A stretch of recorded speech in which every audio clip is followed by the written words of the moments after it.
사무엘상 17장 1절로 11절의 말씀을 교독하도록 하겠습니다.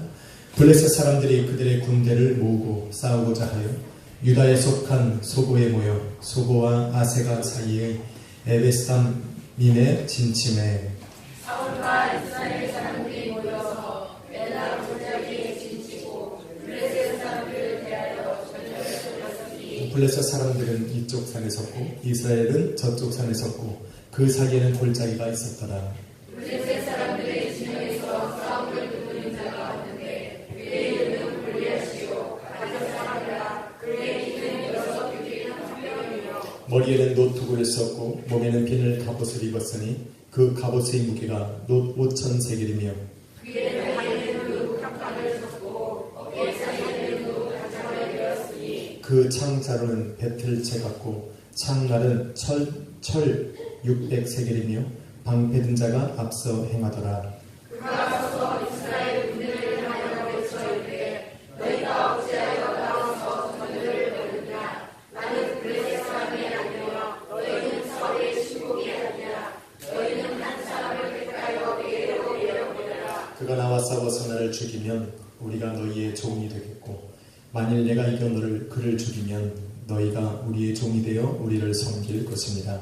그 블레셋 사람이 또 이르되 내가 오늘 이스라엘의 군대를 모욕하였으니 사람을 보내어 나와 더불어 싸우게 하라 한지라. 같이 읽습니다. 사울과 온 이스라엘이 블레셋 사람의 이 말을 듣고 놀라 크게 두려워하니라. 아멘. 할렐루야. 아멘. 한번 따라하겠습니다. 골리앗의 등장. 골리앗의 등장. 가끔 기도를 하다 보면 이런 생각이 듭니다. 왜 이렇게 하나님을 향하여서 참 열심으로 달려가는 성도들이 있을까? 왜 하나님을 향하여서 이렇게 믿음으로 달려가고 선한 싸움을 싸우는 사람들이 있을까라는 것을 생각해 볼 때 이유는 간단합니다. 그들만이 할 수 있는 것이 아니라 모든 사람이 할 수 있기 때문에 그래요. 무슨 말입니까?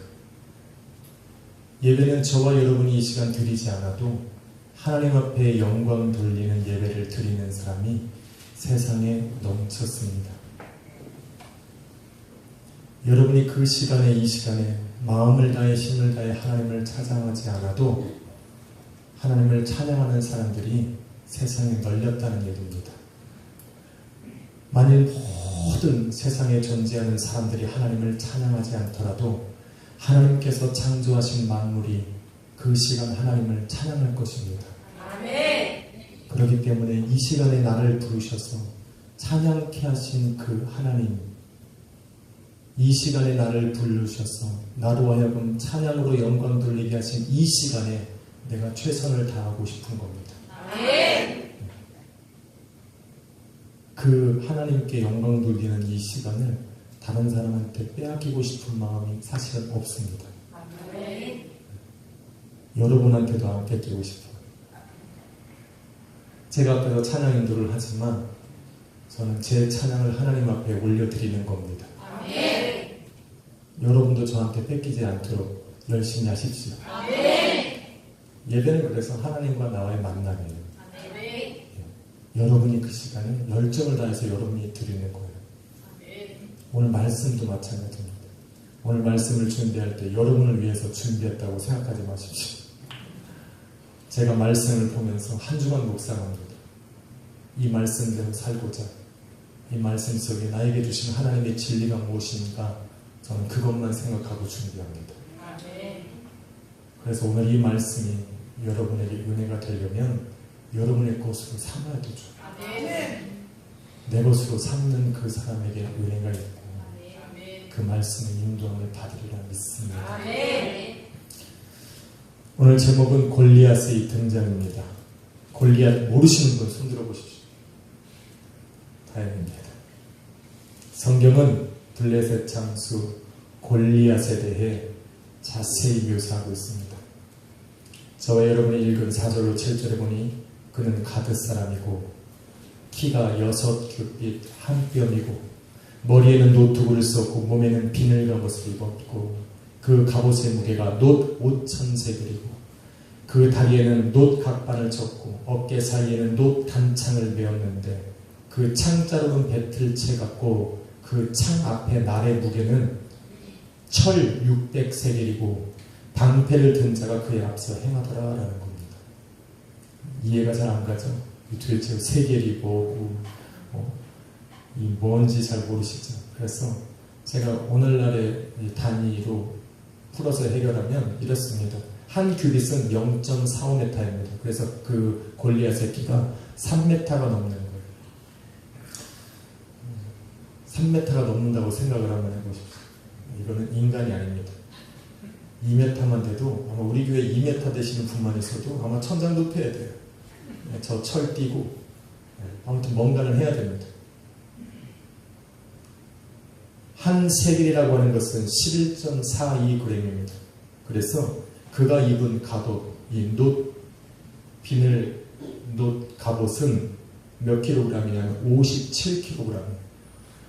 제가 특전사에서 40kg를 메고 철개인군을 다니는데 정말 죽을 맛입니다. 근데 그것을 57kg를 입고 지금 전쟁에 나갔다고 생각을 하시면 됩니다. 그가 든 창이 이 앞에 창날만 몇 킬로그램이면 16kg입니다. 자, 20kg 들고 달리기를 해도 힘들 판에 창날만 16kg을 들고 그런 것을 들고 전쟁터에 나올 수 있는 어마어마한 사람이었다는 겁니다. 성경 안에서 이렇게 한 인물에 대해 자세하게 묘사한 경우가 굉장히 드뭅니다. 그럼에도 불구하고 하나님께서 성경상의 이 골리앗에 대해 자세히 표현해놨습니다. 그는 하나님이 선택한 하나님의 백성도 아닙니다. 그럼에도 불구하고 아주 자세하고 아주 위대한 장수로 지금 성경에 기록하고 있습니다. 이런 대단한 거인이, 대단한 장수가 왜 이스라엘을 쳐들어왔냔 말입니다. 그 주위에 널린 게 주변 국가인데 왜 이스라엘을 향하여서 이 분노의 창을 들고 지금 이스라엘 민족 앞에 서 있는지를 우리는 알아야 됩니다. 성경은 그를 표현하기에 먼저 가드 사람이다 라고 표현합니다. 자, 사무엘상 5장에 보면 엘리 제사장, 사무엘 제사장 앞에 엘리 제사장이 있었는데 그 엘리 제사장이 그 아들들이 있었는데 하나님 앞에 범죄했어요. 하나님의 제단에 드려야 될 예물들을 자기들이 먹고 또 성전에서 섬기는 여자들을 겁탈을 하고 성전 하나님이 주관하시는 그 땅을, 그 성전을 자기들의 처소 삼아서 살아가고 있을 그때에 하나님이 블레셋 사람들을 보내서 전쟁을 일으켰습니다. 하나님이 블레셋 사람들을 보내서 전쟁을 할 때에 그들이 하나님의 법궤를 메고 전쟁에 나갔다가 전쟁에서 패하고 하나님의 법궤까지 빼앗겼습니다. 그래서 이 블레셋 사람들이 신이 나서 그 하나님의 법궤를 메고 자기네 땅으로 가지고 갔어요. 그때 블레셋 지역은 5지역이 있었는데 처음에 에스로 지역으로 가져갔는데 하나님이 그 땅에 엄청난 재앙을 줘버린 거예요. 심지어는 그들이 섬기는 다곤 신상을 산산조각 내버리셨어요. 그래서 이 사람들이 하나님의 법궤가 싫은 거예요. 이거는 자기들에게 복이 아니라 이거는 어떻게 해결할 수가 없어요. 그래서 그 지역으로 옮기면서 도착한 곳이 가드예요. 지금 골리앗이 가드 지역 사람이에요.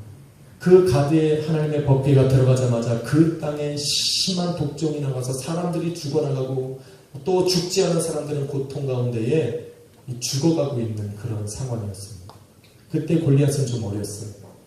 골리앗이 자기의 눈으로 자기의 가족과 부모와 형제 자매와 이웃과 친구들이 죽어나가는 것을 눈으로 본 거예요. 그리고 나서 마음에 다짐했어요. 내가 저 이스라엘을 물리칠 거야. 내가 조금만 힘이 생기면 내가 저 이스라엘을 단번에 응징을 할 것이라고 마음으로 다짐하고 맹세한 거예요. 그리고 시간이 지났어요. 골리앗이 밥을 얼마나 많이 먹었겠어요. 왜? 내가 좀 커야 저 이스라엘 민족을 내가 칠 거 아닙니까? 힘이 있어야 뭘 할 거 아니에요. 그래서 골리앗이 밥을 많이 먹었나 봐요. 그래서 남들이 10cm 클 때 걔는 20cm를 큰 거예요. 그런데 자기가 생각하지도 못할 정도로 키가 크기 시작하는 거예요. 1년에 30cm씩 자란 거죠. 그리고 나서 어느 날 보니까 3m가 넘어 있는 거예요. 세상을 깔아보기 시작했죠. 56kg이나 되는 그 갑옷을 입고도 창을 들고도 전쟁에서 휘두를 수 있을 만한 힘이 생기기 시작한 겁니다. 자기도 생각 못했어요. 그렇게 자기가 클지. 자기한테 덤비는 사람이 없는 겁니다. 그 정도 크고 나니까 사람들이 다 자기를 우러러보고 전쟁에 나갔다면 승리만 하는 겁니다. 그렇게 자신이 어느 순간 강하고 두려운 전사가 되어 있더라는 겁니다. 그런데 골리앗이 그렇게 잘하고 수많은 전쟁에서 승리했는데도 이스라엘 민족을 쳐들어오지 못했어요. 그런데 왜 하필 지금 이스라엘 민족 앞에 창을 들고 와 서 있냔 말입니다. 이 질문에 답을 해야 됩니다. 왜 지금 골리앗이 해피 이때에 지금 이스라엘 민족 앞에 전쟁을 하고자 그 앞에 서 있느냐라는 겁니다. 이 문제의 답을 찾으면 골리앗이 거인으로 성장할 수 있도록 내어버려 두신 분이 누구인지, 그의 힘과 그의 마음을 주관하셨던 사람이 누구인지를 여러분은 알게 될 겁니다. 우리는 마치 세상을 교회 앞에 골리앗처럼 느낄 때가 있습니다. 요즘 들어는 더 그렇죠. 요즘에는 교회가 한마디 아닌 세상이 한마디 하면 교회가 기가 팍 죽습니다. 요즘에 방송에서 대놓고 교회를 욕하니까. 그래도 교회가 한마디도 못합니다. 골리앗 같아요.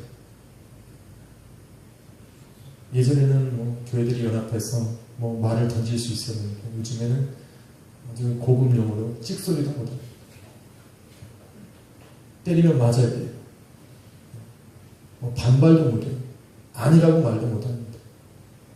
세상 앞에, 이 교회 앞의 세상은 골리앗하고 똑같아요. 그래서 골리앗의 이 문제를 해결하면 이 세상에 주관하시는 분이 누군지, 이 세상의 마지막을 끝을 붙들고 있는 분이 누군지를 여러분은 알게 되리라 믿습니다. 왜 하필 지금일까? 골리앗은 다른 나라들을 침략하고 전쟁하고 수없이 많이 이기면서 이스라엘이라는 이 작은 나라만큼은 지금까지 건들지를 못했습니다. 그 이유는 사무엘과 맺은 하나님의 약속이 이스라엘 민족에게 있었기 때문입니다. 잘 들으셔야 돼요. 그 조그마한 이스라엘 민족을 하나님이 골리앗이 치지 못하는 이유는 힘이 없어서가 아니에요. 지금까지는 하나님께서 사무엘에게 약속하셨던 그 약속이 이스라엘 민족에게 유효했기 때문에 그래요. 사무엘상 7장에 바라보면 하나님의 법궤를 빼앗긴 이스라엘 민족이 하나님이 아닌 다른 이방신들을 섬기고 아스타롯을 섬기고 우상들을 집집마다 모아두기 시작했어요.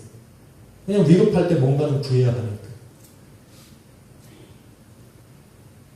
그렇게 하고 있는데 그들의 마음속에는 여전히 하나님을 향하여 사모하였더라라고 말합니다.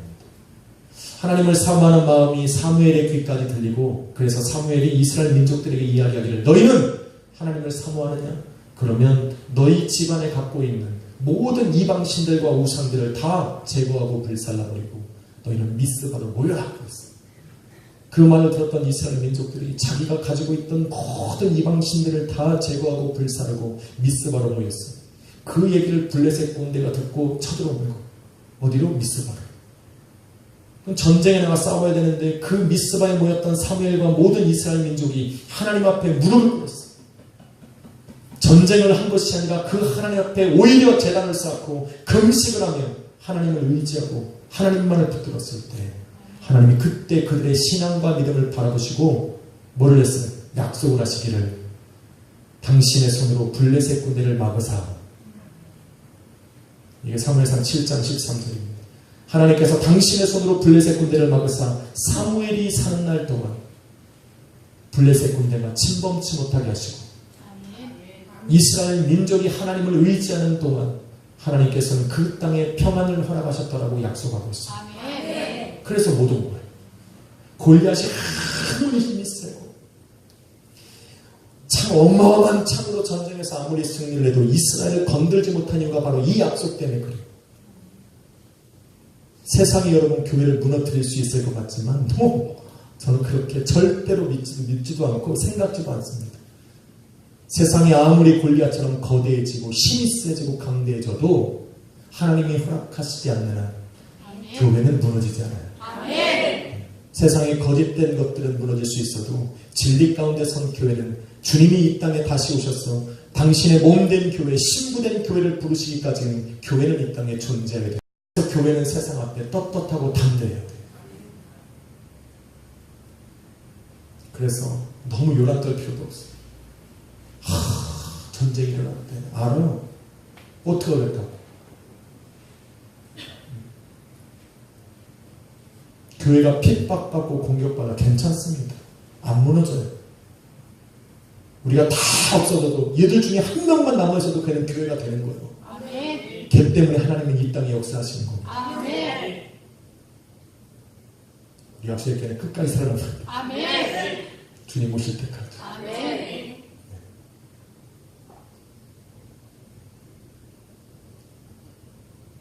그런데 하나님의 약속을 유지했던 이스라엘 민족의 신앙과 이 믿음이 변하고 변질되어 가기 시작한 겁니다. 하나님을 버려버리고 자신들이 원하는 인간 왕을 세워서 그의 말을 듣고 그에게 순종하고자 하나님을 버려버린 겁니다. 심지어 하나님께서 그들에게 주신 지도자 사울도 마치 자신이 왕처럼 하나님을 버려버리고 세상과 사람의 말과 시선을 두려워하기 시작했어요. 그때부터 하나님께서는 그들에게 약속하셨던 그 약속을 뒤로 물리신 겁니다. 이 말이 무슨 말입니까?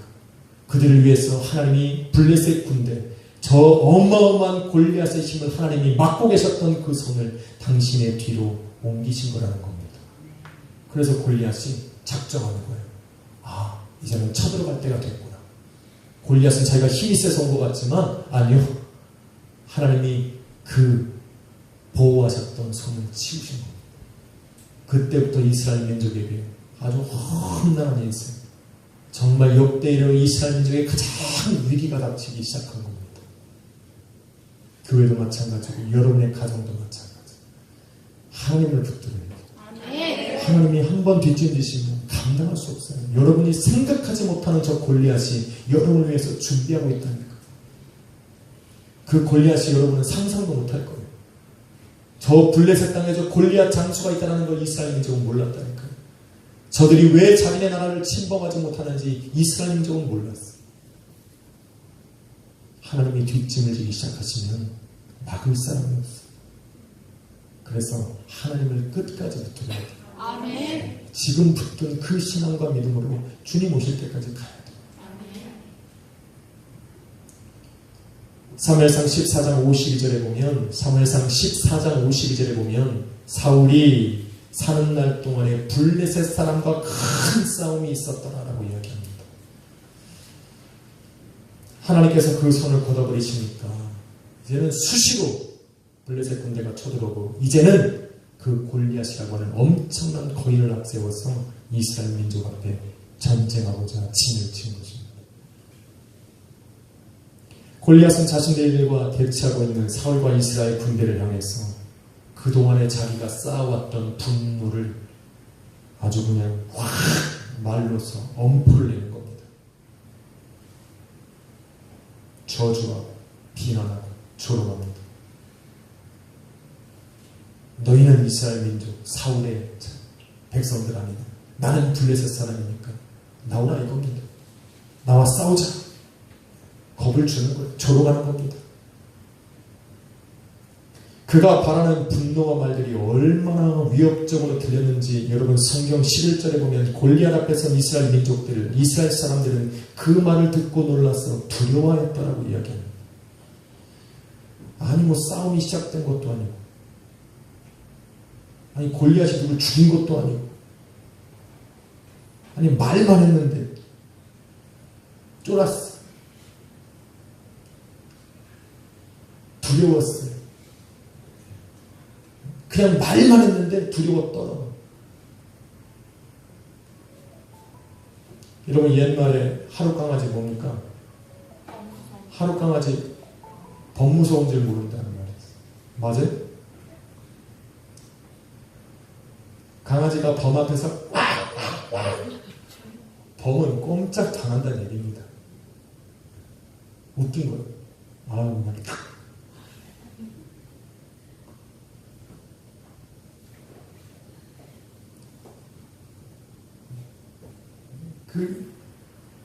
지금 골리앗이 그렇게 소리를 지르고 있는 그것들을 하나님께서는 이스라엘 민족들로 하여금 강아지처럼 봐야 되는데 지금 그 골리앗이 이스라엘 민족과 사울 눈앞에는 강아지가 아니라 누구처럼 보이는 겁니까? 범처럼 보이는 거예요. 그러니까 그가 말하는 한마디가 마치 사자가 으르렁거리는 것처럼 들리니까 기가 팍 주는 거예요. 두렵기 시작하고 놀라고. 다윗이 골리앗 앞에 섰습니다. 다윗이 그 어마무시한 골리앗 앞에 딱 서갖고 뭐라고 말하냐. 너는 칼과 창과 단창으로 나에게 나오지만 나는 만군의 여호와 이름으로 네 앞에 나아가라. 아멘. 여러분은 아멘하고 굉장히 가슴이 뜸하지만 골리앗은 비웃었어요. 저 조그만 게. 골리앗이 그 말 듣고 두려워했나요? 아니 이제 조그만 게 두려워하지 않았어요. 오히려 열받았어요. 더. 그러면서 뭐라고 얘기합니까? 저게 나를 개로 여기는, 성경에 나와요. 여기. 저것이 나를 개로 여기는가? 왜? 골리앗은 지금 다윗이 두려운 게 아니거든요. 그냥 다윗이 무슨 말을 해도 상관없어요.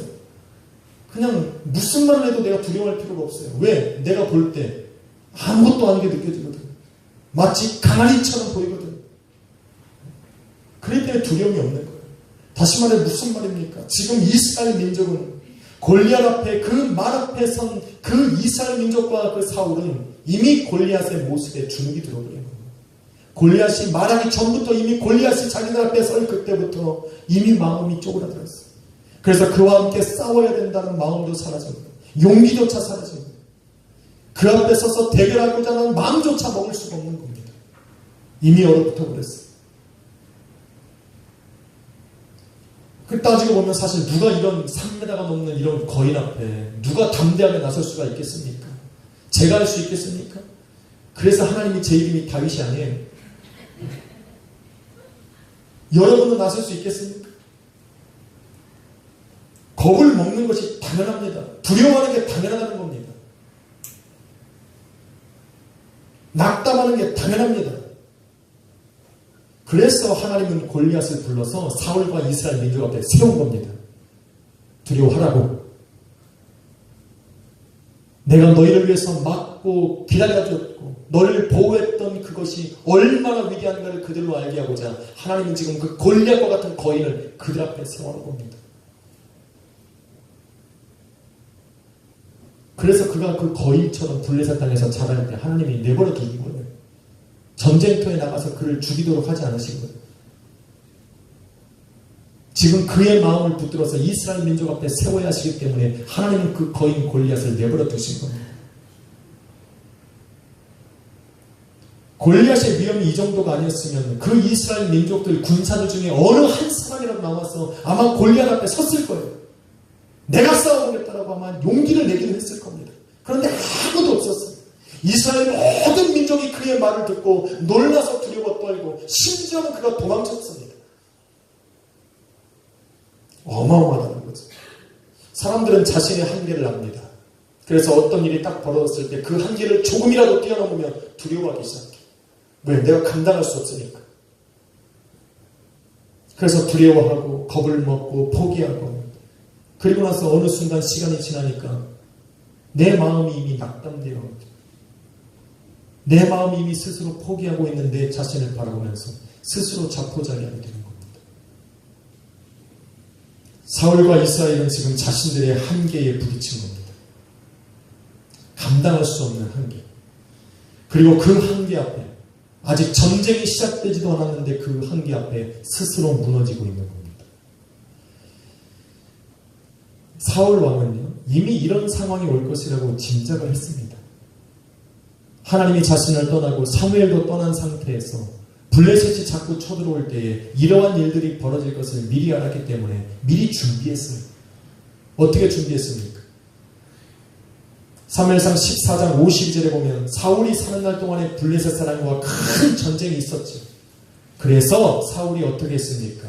힘센 사람이나 성경 말한 그대로 사울이 힘센 사람이나 용감한 사람을 보면 다 불러 모았어요. 왜? 이런 날이 올까봐. 그래서 힘이 조금이라도 세면 군사로 삼았어요. 용기 있는 사람만 보면 자기의 군사로 분리되었어요. 그런데 그렇게 사울이 준비하고 예비했던 모든 방법들도 지금 한계에 부딪힌 겁니다. 우리는 교회는 세상과 우리들의 힘으로 싸워서는 안 됩니다.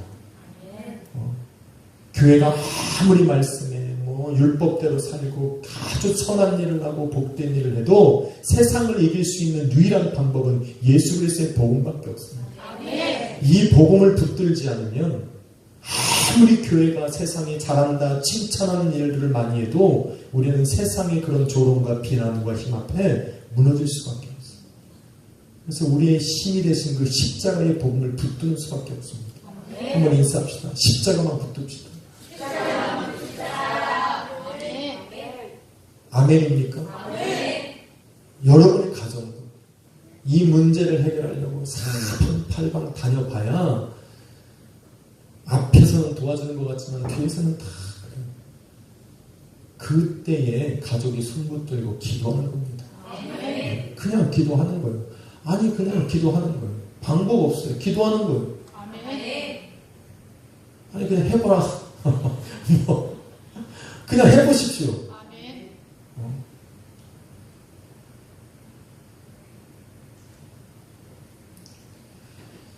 사울이 불러놓았더니 힘센 사람도 용감한 사람도 지금 골리앗 앞에는 아무도 없는 사람 같습니다. 어느 한 사람이라도 그 앞에 나서서 사울을 대신하여 저 골리앗과 싸울 수 있는 사람이 아무도 없습니다. 떨고 두려워하고 블레셋 군대를 대표해 나온 골리앗의 말을 가만히 들어보면 이겁니다. 8절 말씀에 바라보니까 이유는 하나요. 야 너희 중에 한 사람을 택하여 내게 나오라는 겁니다. 나랑 싸우자는 거예요. 뭘로? 1대1로 싸우자는 겁니다. 저 많은 사람 죽일 필요 없어. 너희 중에 강한 사람 한 사람 나오고 나와 싸우자는 겁니다. 지금 골리앗은 자기와 맞는 상대 한 명만 보내라는 거예요. 한번 대결해 보자는 겁니다. 근데 그 한 사람이 없는 거예요. 그 한 사람이. 이 말을 들은 이스라엘 사람들은 지금 누굴 생각하고 있겠어요? 야 골리앗이 저 앞에 그냥 창을 딱 들고 서서 야 너희 중에 나와 상대할 수 있는 사람 한 사람 나와! 그랬어요. 이스라엘 민족 이스라엘 군대들이 누구를 생각했겠습니까? 누굴 생각했어요? 왜 아무도 안 나갔을까요? 아마 분명히 우리는 그랬을 거예요. 네가 나가. 네가 나가. 네가 나보다 크잖아. 크잖아요. 네가 나보다 몸무게 많이 나가잖아. 네가 가. 그런데 그 진영 맨 끝에 누가 있어요? 사울 왕이 있네. 사람들은 누굴 생각하냐면 사울 왕을 생각하고 있는 거예요. 그가 나가서 싸워주기를 기다리고 있는 겁니다. 왜? 당시의 왕은 이스라엘 민족과 군대를 대표해서 적군과 싸워야 되는 의무와 책임이 있는 거예요. 그런데 지금 사울은 어디 있냐면 저 진영 맨 끝에. 사울은 나가도 됐습니다. 사울의 모습은 여러분 사무엘상 10장에 바라보면 뭐라고 기록하냐면 그가 왕이 될 때의 모습은 어떻습니까? 사람보다 그 일반 사람들보다 어깨 하나가 더 있을 정도로 어깨 위가 더 있을 정도로 엄청난 사람이었습니다. 힘이 있었어요. 성경이 그렇게 표현합니다. 왜 사울을 그렇게 표현했는지 아십니까? 지금 이 골리앗을 가장 묘사를 많이 해놓은 이유는 뭐냐면 사울과 비교하라고 하는 겁니다. 사울과 비교해보라고. 지금 그 사울이 그것 때문에 자신이 우쭐대고 그것 때문에 사람을 군림하고 사람에 위해서 그들을 다스리고 정복하는 힘이 되고 자랑거리가 됐던 그것을 하나님께서 지금 골리앗을 세워서 지금 무너뜨리고 있는 거예요.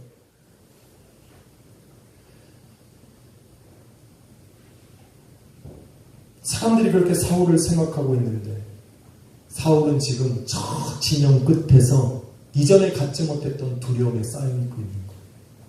이전까지는 골리앗을 보기 전까지만 해도 자기가 제일 크고 힘이 있고 용감한 줄 알고 잡았어요. 그런데 골리앗을 바라보고 나서는 생각이 달라진 거예요. 두려워지기 시작하고, 이야, 나보다 더 큰 사람이 있네. 나보다 더 무시무시한 사람이 지금 내 앞에 있으니 두려워지기 시작한 겁니다. 나갈 수가 없는 거예요. 육체를 자랑하고 그 자기의 그 건장한 신체로 말미암아서 그 열악한 이스라엘 민족을 그 사람들 앞에서 내가 떳떳하게 왕인 것처럼 행색하고 살았는 그가 지금 그것 때문에 지금 사람들의 눈초리를 받고 있는 겁니다.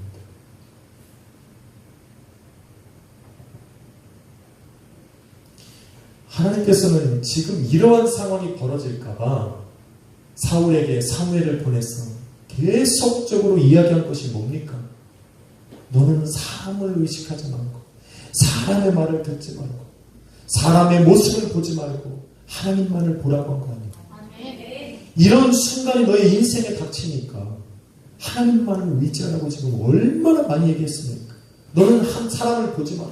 하나님은 외모를 보시는 분이 아니니 너는 하나님만 바라보라고 그렇게 이야기를 했음에도 불구하고 그때 안 들었어요. 그러니 지금 사람만 보이는 거예요. 그러니 두려워지기 시작해요.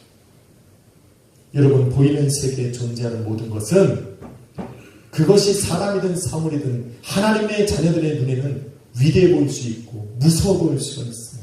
왜? 공중권세 잡은 자들은 이 땅을 주관할 때에 여러분들이 아무리 자랑하는 것보다 여러분을 눌러야 되기 때문에 더 큰 것으로 여러분을 찍어 누른다니까요.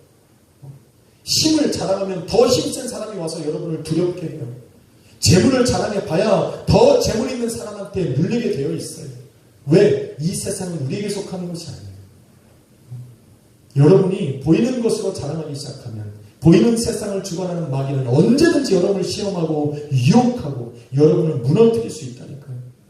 그래서 사도 바울이 얘기하는 거예요. 차라리 그 모든 것을 다 배설물로 여겨버리고 나는 뭐만 바라봐? 십자가만 바라보는 거예요. 왜? 마귀가 할 수 없는 것 중에 하나가 바로 십자가입니다. 이거는 십자가를 붙들고 있는 사람은 마귀가 어떻게 해볼 도리가 없는 거예요. 그래서 십자가만을 붙드는 거예요. 아멘. 할렐루야. 아멘. 한번 인사합시다. 십자가만을 붙듭시다. 십자가만을 붙듭시다. 아멘. 십자가를 안 붙들고 여러분 살아보십시오. 건강을 의지하고 건강을 자랑하면 언젠가 건강을 잊죠. 이건 말이 필요 없는 겁니다. 사람은 다 나이를 먹고 늙으면 몸이 쇠약해져요. 지혜를 자랑하면 나보다 똑똑한 사람을 만나서 진다니까요. 복음은 아니죠. 복음은 정해졌거든. 복음은 5가지 있어요. 모르시는 분. 다 아니까 이걸 안 하겠습니다. 그래서 한 명한테만 질문하겠습니다. 잘생긴 분. 그럼 제가 해야겠네요. 그 변치 않으시는 그렇죠. 얼마나 웃기겠어요. 분명히 우리 인서가 비웃고 있을 거예요.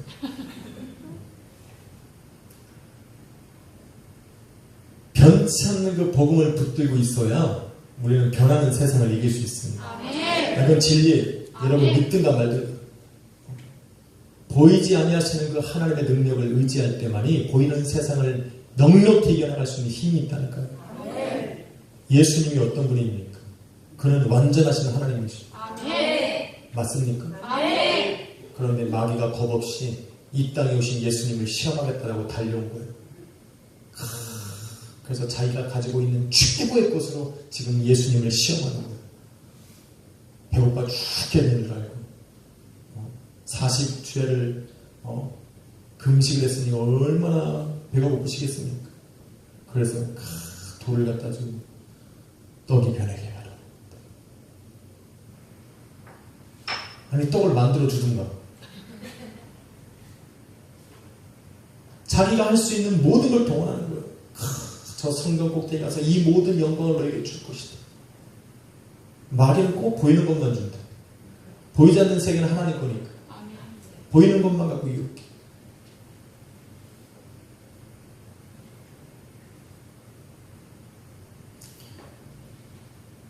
캐나다와 미국에 있는 크리스찬들은 이거 캐나다 분들 보고 계실 텐데 이거 참 안 하겠습니다. 성도인데도 복권하는 사람 많아요.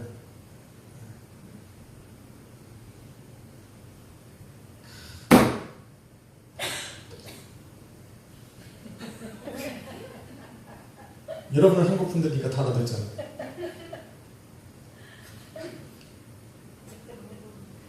아시죠? 뭔 말인지.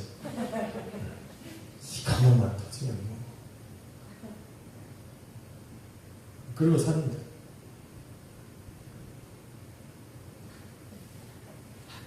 예배를 기다리는 게 아니라 그거 번호 나오는 날만 기다리고 정신을 똑바로 차리고 얼마나 긴장하지 몰라요 그분들.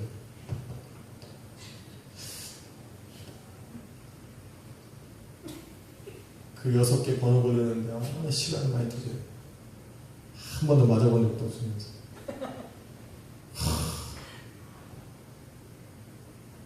그거 안 맞으면 내 돈 없는 것처럼 내 돈 내일 날아간 것처럼 아파요. 내가 찍고 싶었는데 보이지 않는 거에 승부를 걸어야지. 보이는 것에 승부를 하면 안 됩니다. 마귀한테 놀림만 합니다. 그러고 나면 얼마나 마음이 허탈합니까? 허탈하고 포기하는 줄 아세요? 다음번엔 될 것 같은 희망이 또 있어. 아무튼 여러분의 눈으로 보이는 거는 다 마귀가 조작할 수 있어요. 그러니까 자식들도 믿지 마. 자식들도 눈에 보일 때는 내 자식이 아니야. 그가 하나님을 믿고 하나님만 의지해야 내 자식이야. 이게 무슨 말이냐면 그래야 효도한다고. 하나님이 저들의 마음을 싹 감동시켜서 여러분 제가 어저께 지난주에 얘기했잖아요.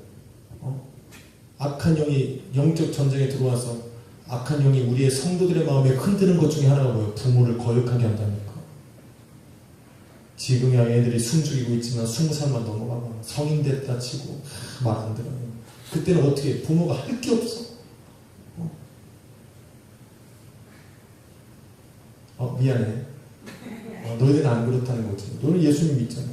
부모를 공경하고 사랑하고 맛있는 거 사드리고 할렐루야.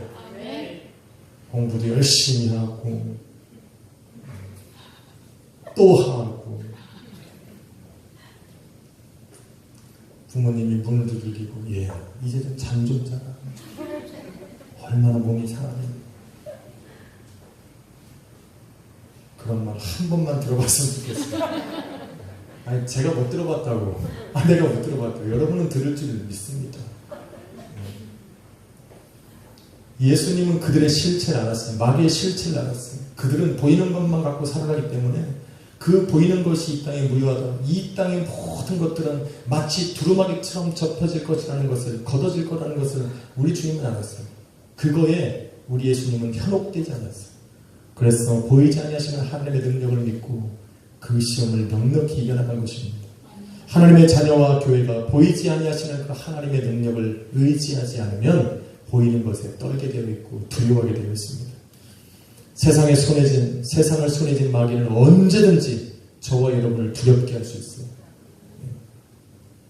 그러니까 너무 보이는 것에 의지하고 살면 안 돼요. 보이는 것으로 내가 자랑 삼아 살아서도 안 되고 그걸로 인해서 내 마음이 믿음과 신앙이 흔들려서도 안 됩니다.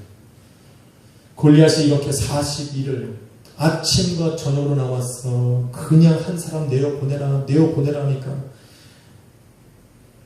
이제는 성경에 보니까 그들이 40일이 지날 즈음 돼서 다 도망가기 시작한 것. 또 이스라엘 사람들이 앞다투어 도망가고 골리앗의 사기가 막 하늘을 찌르듯이 올라갔을 때 만약에 골리앗이 그때 전쟁을 했다면 백전백승입니다. 그런 상황에서 골리앗 앞에 누가 섰어요? 조그만 다윗이. 여러분 그 상황을 보면 내가 골리앗이라도 진짜 웃겼을 거예요. 내가 40일 동안 이 어마어마한 창을 들고서 나와 그랬는데 우리 소율이가 나와 쓴 거야. 기가 막힌 거지. 내가 저걸 어떻게 하겠어요?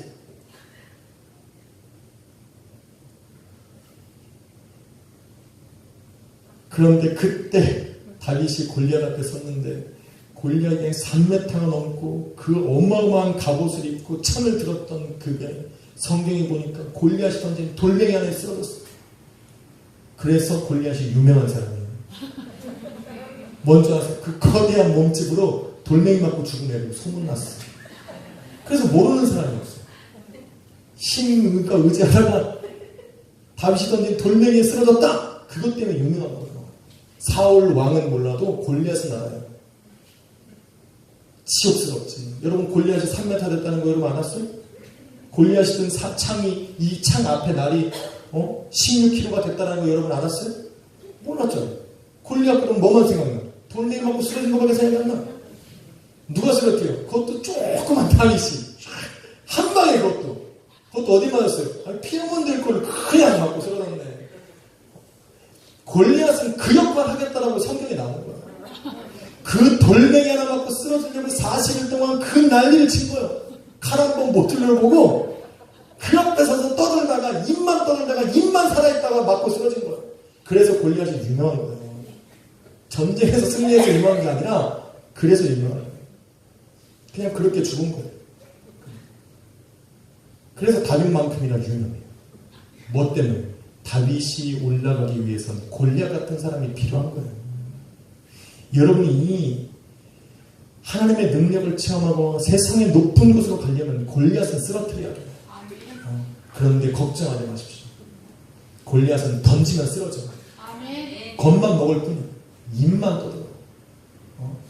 베드로후서에 뭐라 말하냐? 우는 사자와 같이 삼킬 자를 돌아다닐 뿐이야. 그런데 우리는 겁먹어. 문 딱 열어주면 못 들어올 것들이 그냥 우글레 그 소리에 그냥 주눅이 들어가지고 네가 나가라 내가 나가라. 그냥 솔로 골리앗은 그냥 다윗에게 진 사람이에요. 다윗이 던진 물맷돌 하나에 쓰러지고 한 방에 맞고 그냥 죽은 사람이에요. 다윗이 나가서 여러분 그 생각이 나면 얼마나 웃겨. 조그맣게 나와가지고 물맷돌 딱 했는데 땅 하고 쓰러졌어. 이스라엘 진영에 있던 사람들이 기가 막힌 거예요. 이야, 저럴 줄 알았으면 내가 한번 던져볼 걸. 이제 다윗에게 기회를 놓쳤다는 거예요. 왜 그래요? 아까운 거지. 사울이 뭐라고 그랬어요? 저 골리앗과 싸워서 이기는 사람은 내 딸을 줄 것이고 신분을 변하는 거예요. 너희 아버지는 세금을 평생 안 내도 되는 것이고 내가 너에게 큰 상을 줄 것이라고 이렇게 약속했는데 저 돌멩이 하나 못 던져갖고 자기는 못 누린 거예요. 근데 그 조그만 다윗이 던졌는데 맞고 쓰러졌는데 그런 약골인 줄 알았으면 내가 나갔지. 그래 올린 거지. 겁먹어요. 자기네들이 너무 비참한 거야. 저렇게 쉬운 약골인 줄 알았으면 내가 나가서 칼이라도 한번 흔들어 볼 거. 원망하는 사람들이 마찬가지야. 내가 나갔어도 이겼을 텐데. 쓰러진 골리앗을 바라보면서 가슴을 치는 사람들이 없었겠어요? 항상 이런 사람들이 주변에 있어요. 뒷북치는 사람들. 결과를 보고 움직이는 사람들. 뭔가 되어지고 났어야 항상 얘기해요. 제가 캐나다에 있을 때 어떤 분이 아기를 가졌어요. 너무 오랜만에 아기를 가져서 기뻐요. 그때는 권사님들이 굉장히 많으셨는데 권사님들이 그냥 그분만 보면은 태몽을 먹었어. 아유 아들이네. 옆에 있는 권사님이 아니요 그건 딸이지. 자기네끼리 막 싸워. 그래서 그냥 딱 나눠줬어요. 딸 아들. 그래 그분들이 내기해요. 분명히 딸이다. 그래서 이분이 산딸이 돼갖고 애기를 병원에서 딱 낳았어요. 여러분 축구 경기 봤죠? 내일이면 또 엄청나게 일어나는데 축구 볼 때도 그래요. 좀 지고 있으면 내가 그럴 줄 알았다. 내가 제끼지 말라고 했는데 저겨갖고 내가 질 줄 알았다고 막 그래. 내가 분명히 그래도 축구를 조금 아는 애들이 그래요. 저 사사의 공법 쓰지 말라? 저 뜨리백을 써야 된다고 했는데 왜 저걸 고집하는지 모르겠다. 명장이 아니라고 막. 그러다가 후반전에 역전을 했네. 그리고 나서 축구를 탁 이기면 사람들 다 그래요. 그럴 줄 알았다고 그래. 그래도 우리나라가 이길 줄 내가 알고 있었다고 그래. 사람들은 다 결과만 보는 게. 결과를 보면 누가 못해 그런 거예요. 결과 보고 누가 말을 못합니까? 다윗은 결과를 보고 그 앞에 담대하게 선 것이 아니에요. 다윗은 처음부터 두려워하지 않았어요. 골리앗이 쓰러지기 전부터 그를 보고 두려워하지 않았어요. 그가 내뱉는 저 말에 다윗은 두려워하지 않았어요. 그래서 이기는 거예요. 아멘. 여러분, 역사는 이런 사람이 만들어가는 거지. 우리는 일어난 일 갖고 내가 그럴 줄 알았네 뭐하는 필요 없습니다.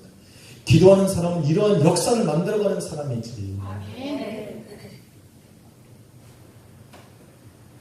이스라엘 사람들이 무서워서 두려워서 도망가고 있을 때 다윗은 오히려 한 걸음 앞으로 나가는 거예요. 이런 사람이 하나님의 역사를 체험하는 겁니다. 왜 그렇습니까? 다윗에게는 경험이 있었다는 거예요. 골리앗보다 더 무섭고 사나운 맹수들로부터 자신을 지키셨던 그 하나님에 대한 기억이 있었어요. 그래서 두려워하지 않았어요. 그 하나님에 대한 경험을 기억하고 있었기 때문에, 그 간증이 그들에게 있었기 때문에 다윗은 두려워하지 않았어요.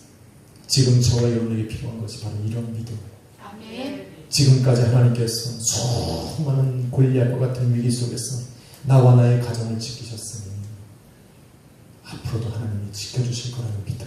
아멘.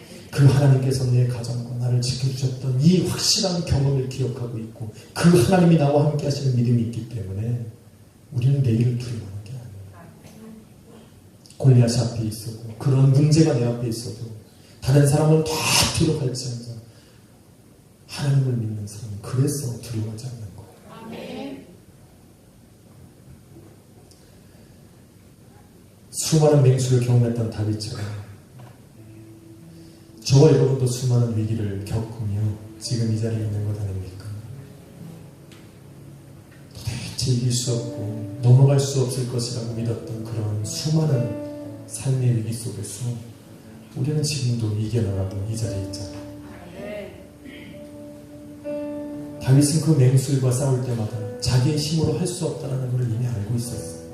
그래서 그 맹수들과 싸워서 이길 때마다 이것은 하나님이 하셨다라고 하나님을 의지했어요. 지금 골리앗 앞에 서서 자기는 분명히 이길 수 없다는 걸 알았어요. 하지만 그때도 하나님을 의지해서 이겼던 것처럼 지금도 하나님을 의지해서 자기는 이길 수 있다는 확신이 있어요.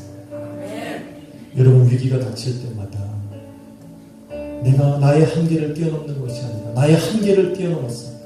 정말 우리 성전이가 찬양하는 것처럼 내가 오를 수 없는 그 자리로 주님이 나를 올리실 수 있는 분이라는 걸 믿을 때 우리는 세상을 두려워하지 않을 수 있어요. 이 위기 앞에 내가 무릎을 꿇지 않을 수가 있다는 얘기입니다. 그 하나님이 여러분과 함께 있지 않습니까? 그 하나님이 여러분을 지키시고 오늘도 이 땅에 살아가는, 이 마지막 때에 살아가는 교회와 성도들을 하나님이 세상 가운데 높이 세우시기 위해서 오늘도 우리는 골리앗과 같은 세상을 두려워하면 안 돼요. 여러분의 가정을 하나님이 높이 세우시기 위해서 여러분의 가정 앞에 둔 골리앗을 두려워하지 마세요. 여러분의 인생을 하나님이 세우시고자 여러분의 인생 앞에 둔 이러한 시기와 위험들 속에서 여러분은 겁을 먹을 필요가 없어요. 그 하나님을 붙들고 담대하게 나아가십시오. 하나님의 능력은 오늘도 저와 여러분을 그 모든 환난에서 승리케 하시리라 믿습니다. 기도하겠습니다. 사랑하는